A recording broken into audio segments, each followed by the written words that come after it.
Morning students. Unit 1 some basic concepts of chemistry हम discuss कर रहे थे। हमने लास्ट लेक्चर में डिस्कस किया था टॉपिक एवोगैड्रोस लॉ के बारे में हमने डिस्कस किया था। In today's lecture we will discuss topic atomic mass के बारे में हम डिस्कस करेंगे, मॉलिक्यूलर मास के बारे में हम डिस्कस करेंगे, फिर हम न्यूमेरिकल देखेंगे कि मॉलिक्यूलर मास कैसे फाइंड आउट करते हैं। Now students we will discuss. तो शुरू में क्या हुआ था कि जो एटॉमिक मास है सभी एलिमेंट्स का वो कैसे ऑब्टेन हुआ था कि हमने हाइड्रोजन को एज अ स्टैंडर्ड मान लिया था क्योंकि वो एक लाइटेस्ट एलिमेंट था। तो इन द बिगनिंग जो एटॉमिक मास है एलिमेंट्स का वो कैसे ऑब्टेन हुआ था, by comparing with the mass of hydrogen.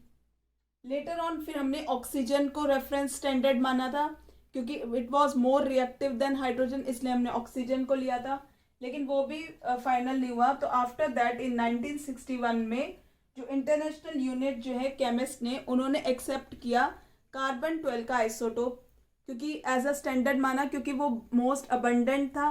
तो इस वजह से वो सारी कंडीशंस को फॉलो कर रहा था, इसलिए कार्बन 12 को एज अ स्टैंडर्ड माना गया। नाउ स्टूडेंट्स एटॉमिक मास क्या है? Atomic mass of an element is the average relative mass of its atoms as compared with the atom of carbon 12। तो कार्बन 12 का जो आइसोटॉप था उसको एज अ स्टैंडर्ड माना गया।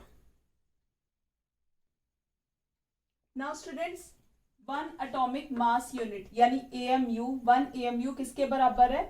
1/12 of the mass of an atom of carbon 12 isotope के। One AMU equals to 1.66 into 10⁻⁻24 gram के बराबर होता है।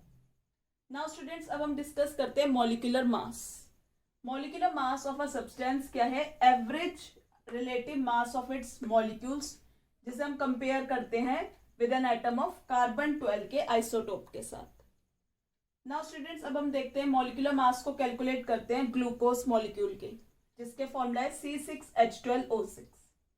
मॉलिक्यूलर मास ऑफ ग्लूकोज जिसका फॉर्मूला है C6H12O6, तो कैसे निकलेगा? 6 into atomic mass of carbon, atomic mass of carbon हम देखेंगे यहाँ पे, प्लस 12 जो एटम्स जो हैं हाइड्रोजन के, 12 into atomic mass of hydrogen, plus 6 atoms जो हैं ऑक्सीजन के, 6 into atomic mass of oxygen.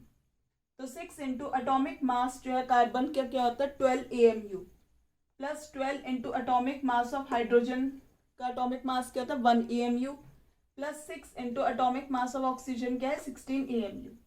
72 AMU plus 112 AMU plus 96 AMU, ये किसके बराबर आ गया? 180 AMU। तो हमारा मॉलिक्यूलर मास ऑफ ग्लूकोज आ गया 180 AMU। नाउ स्टूडेंट्स अब हम डिस्कस करते हैं ग्राम एटॉमिक मास। जो एटॉमिक मास जो है एलिमेंट का जो एक्सप्रेस होता है ग्राम्स में, उसे हम ग्राम एटॉमिक मास कहते हैं। और इसी तरह ग्राम मॉलिक्यूलर मास क्या है? जो मॉलिक्यूलर मास जो है एलिमेंट का जो एक्सप्रेस होता है ग्राम्स में, उसे हम ग्राम मॉलिक्यूलर मास कहते हैं। नाउ स्टूडेंट्स अब हम सेकंड न्यूमेरिकल एक और देखते हैं, calculate the molecular mass of H2SO4।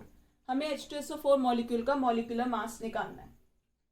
तो हम क्या करेंगे? 2 into atomic mass of hydrogen, 2 atoms of hydrogen है तो 2 into atomic mass of hydrogen, plus atomic mass of sulphur, plus 4 into atomic mass of oxygen.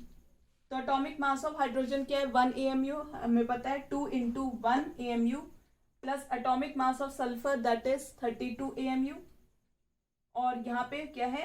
Plus 4 into, यहाँ पे आएगा plus 4 into atomic mass of oxygen 16 AMU।